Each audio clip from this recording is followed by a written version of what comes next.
Hey quilters, this is Sarah from Snugglebug Stitching, and today we're going to talk about partial seams, and I'm going to show you how to do them. So this quilt that we are looking at right here is the scrappy version of my Sarah Elizabeth quilt, and let's just kind of zoom in on one of these seams. So if you don't know what a partial seam is, here is a square, this little orange square. Is an example of what a partial seam is. So let's just kind of look back a little bit. So when I go to sew this square in, if I sew this little square a full seam to this blue square, then how am I going to get this seam sewn in? And it doesn't matter where I start sewing this in, that's a problem. If I sew a full seam, then I don't have any places open to sew the other sides around. So, and that can be a little bit intimidating. So the answer to that is a partial seam. And this particular pattern was meant to be a pretty fabric version of my t-shirt quilts that I make. So I use the puzzle style t-shirt quilts, which all the pieces are cut to the appropriate size for the graphics, and they're all different sizes. You end up using a lot of these partial seams. And when I was making a whole lot of t-shirt quilts, the thing I got asked about a lot was, how do you make those? And you really can't make them without these partial seams. So I decided to write a pattern that was an easier way than this to practice partial seams. So something that doesn't look quite as intimidating. And so let's look at this other quilt here. This quilt right here is the third version I made of my Partial Dreams quilt. And this uses that same style seam. So let's look at one of these blocks. If you look at this square in the middle, if I sew this square with a complete seam to any of these sides, then how do I get the rest sewed around it? And the answer is a partial seam. And like, it doesn't matter which side you start on with these, that's going to be a problem. But this quilt doesn't look quite as intimidating as the other one. So that's why I wrote that pattern. Let's just have a look. I'm going to make a fourth Partial Dreams quilt. Let's just have a look at one of the blocks. This is one of the blocks for a fourth Partial Dream quilt that I have. This is some beautiful fabric that I got from Missouri Star Quilt Company. All Benartex fabric. This is from On Dragonfly Wings by Ann Lauer, and all the strips are from Wildflower Heart by Katie Daisy.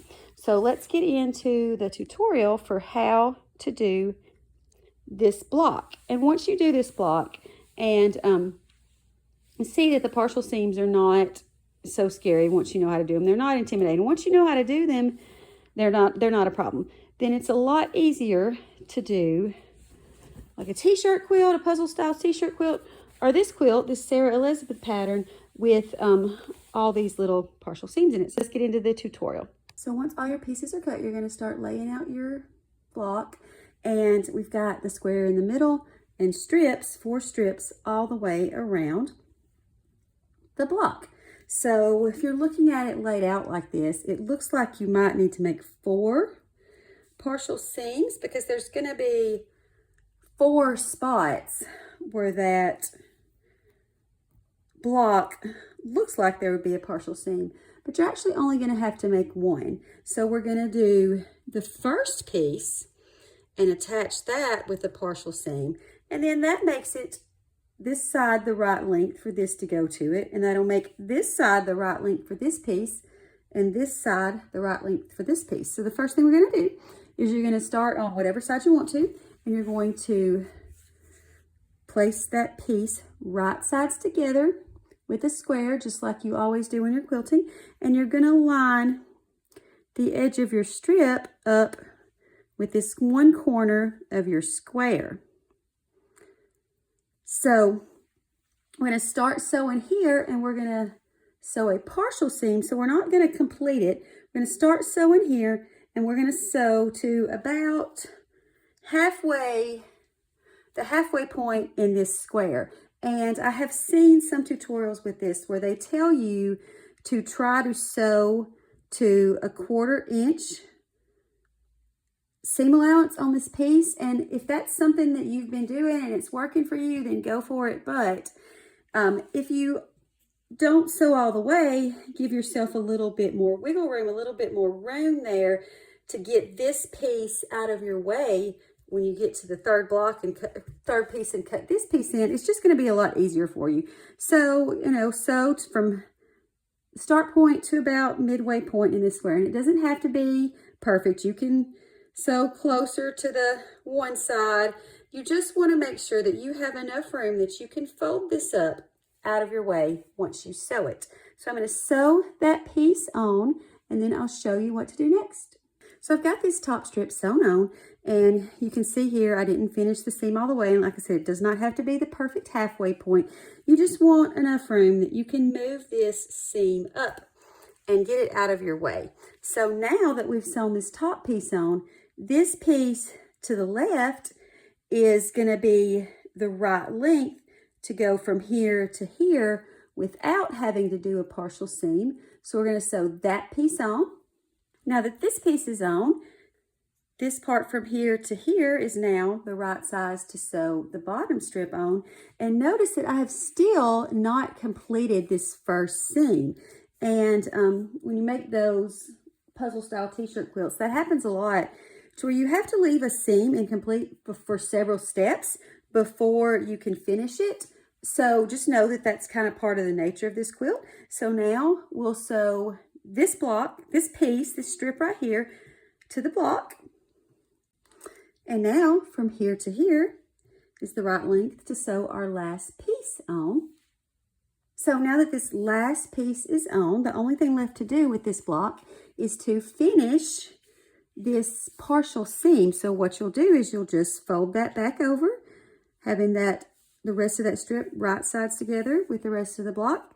And you'll start at about the place, maybe a little bit, you know, little further back. So you have about, you know, just a 1/4 inch or so of overlap in both of those stitch lines. But you'll start at the place where you stopped off and just sew all the way down and finish that partial seam.